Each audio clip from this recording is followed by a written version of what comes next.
پاکستان کے بچے تو پال لو، میرے بھائی تجھے خبر ہی نہیں، یہ تو جانا تو کبھی گنبد خضرا پہ، تو میرے مصطفیٰ نے فرمایا من ازا مسلم فقد ازانی، فرمایا جب میرا مسلمان تکلیف میں ہوتا ہے تو میں گنبد میں تکلیف میں ہوتا ہوں، مجھے درد ہوتا ہے، مجھے اذیت ہوتی ہے۔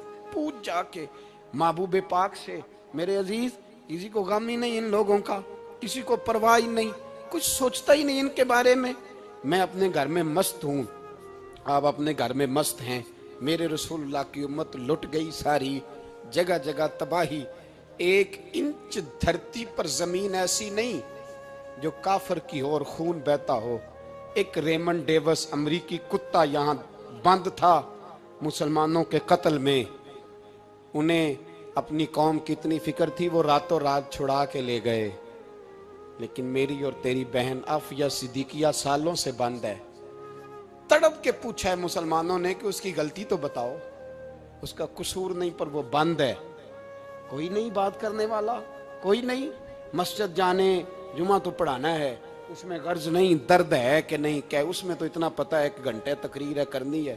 پیر صاحب صبح سے شام تک تعویذ لکھتے، سیاستدان صبح سے شام تک جنازہ بھی تب پڑتا ہے کہ مجھے ووٹ ملیں گے، تاجر کہتا ہے بس دکان چلنی چاہیے مر جائے میری طرف سے ساری دنیا، بس کرو اس خول سے باہر نکلو۔ اے نوجوان مسلم، کبھی یہ تدبر بھی کیا تو نے وہ کون سا گردوں ہے جس کا ہے تو ایک ٹوٹا ہوا تارا؟ تو نے سوچا ہی نہیں کبھی، تجھے کبھی خبر ہی نہیں ہوئی کہ یہ کس قدر بڑا کام تھا؟ میرے رسول پاک صلی اللہ علیہ وسلم کے غلاموں جاگو۔ جاؤں حضرت سعد بن ابی وقاص کے پاس، قادسیہ کی جنگ ہو رہی تھی، کافر بلا رہا تھا آؤ اگر کوئی ہے تو آؤ، آؤ مقابلے میں۔ حضرت سعد بن ابی وقاص نے گھوڑے دوڑا دیے، دشت تو دشت ہیں صحرا بھی نہ چھوڑے ہم نے، بحر ظلمات میں دوڑا دیے گھوڑے ہم نے۔ حضرت سعد بن ابی وقاص نے گھوڑے دوڑائے، آگے دریا آ گیا، کوئی پل نہیں کوئی شے نہیں، اسلام کی عزت کا سوال ہے۔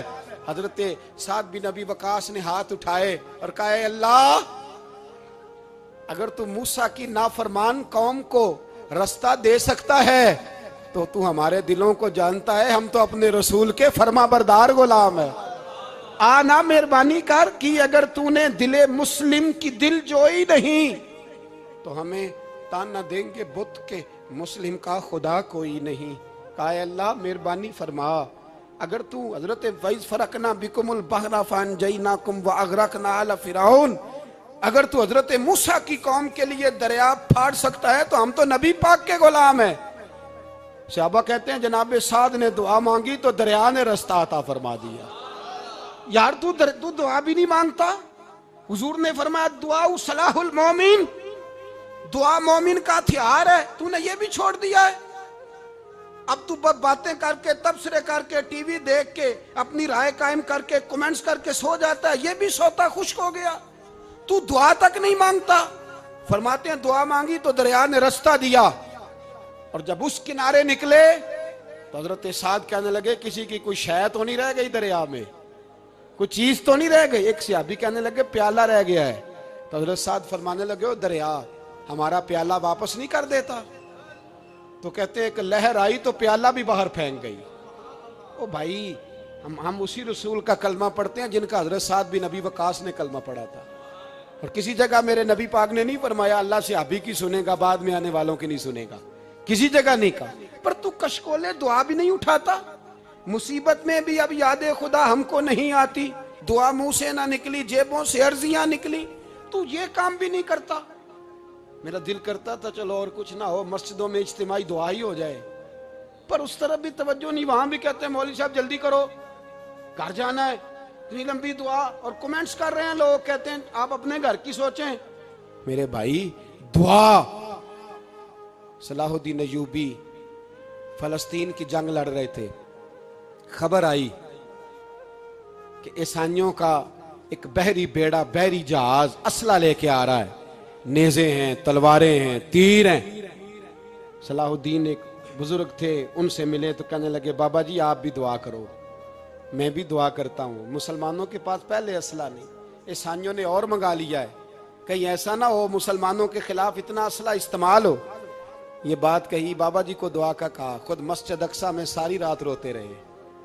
صلاح الدین ساری رات، ہمارا حکمران جسے ربنا آتنا فی الدنیا پوری نہیں پڑھنی آتی، اور اب تو ایسے پیر آ گئے ہیں میدان میں جو سورہ فاتحہ سیدھی نہیں سنا سکتے الا ماشاءاللہ۔ ساری رات صلاح الدین ایوبی روتے رہے۔ وہ بزرگ کہتے ہیں میں بھی کونے میں تھا، پر جس درد سے اس نے دعا مانگی میں نہیں مانگ سکا۔ سویرے خبر آئی کہ دشمن کا وہ بحری بیڑا جو اسلحہ لے کے آ رہا تھا دریا میں غرق ہو گیا ہے۔ صبح خبر آئی تو وہ شخص ایک آگے بابا جی سے کہنے لگا بابا جی وہ بحری بیڑا دریا میں غرق ہو گیا۔ تو بابا جی رو پڑے، کہنے لگے دریا میں غرق نہیں ہوا، صلاح الدین ایوبی کی آنسوؤں میں غرق ہو گیا ہے، اس کے آنسوؤں میں غرق ہو گیا ہے، اس نے رب سے دعا ہی ایسی مانگی، اس کے آنسوؤں میں۔ تو دعا بھی نہیں مانگتا میرے بھائی مسلمانوں کے لیے، تو دعا بھی نہیں مانگتا۔ امام حسین میدان کربلا میں تھے، ایک راوی کہتا ہے 3 دن پانی بند رہا ہے، روٹی بند رہی ہے، پر قرآن پاک کی تلاوت 1 منٹ کے لیے بھی بند نہیں ہوئی، دعا اور التجا 1 منٹ کے لیے بھی بند۔ حسین کے خیمے سے یہ آواز بار بار آتی رہی، یا اللہ استقامت بھی دے اور صبر بھی عطا فرما۔ دعا کا رستہ بند، تلاوت بند نہیں ہوئی، اللہ کی بارگاہ میں سجدے بند نہیں ہوئے، تو چھوڑ گیا ہے، تو دعا تک نہیں مانگتا۔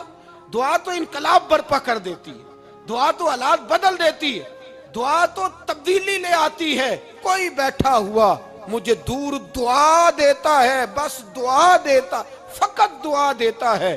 کوئی بیٹھا ہوا مجھے دور دعا دیتا ہے، میں ڈوبتا ہوں پر سمندر اچھال دیتا ہے۔ وہ بھائی تو دعا بھی چھوڑ گیا۔ پہلی بات آپ کی خدمت میں یہ ہے کہ جاگیں، مسلمان بنیں۔ دوسرا کچھ نہیں کر سکتے تو دعا تو کر سکتے ہیں نا، دعا کا رستہ اپنائیں۔ اور پھر میرے نبی پاک علیہ السلام نے 2 باتیں فرمائی، کان کھول کے سن لینا، 2 باتیں۔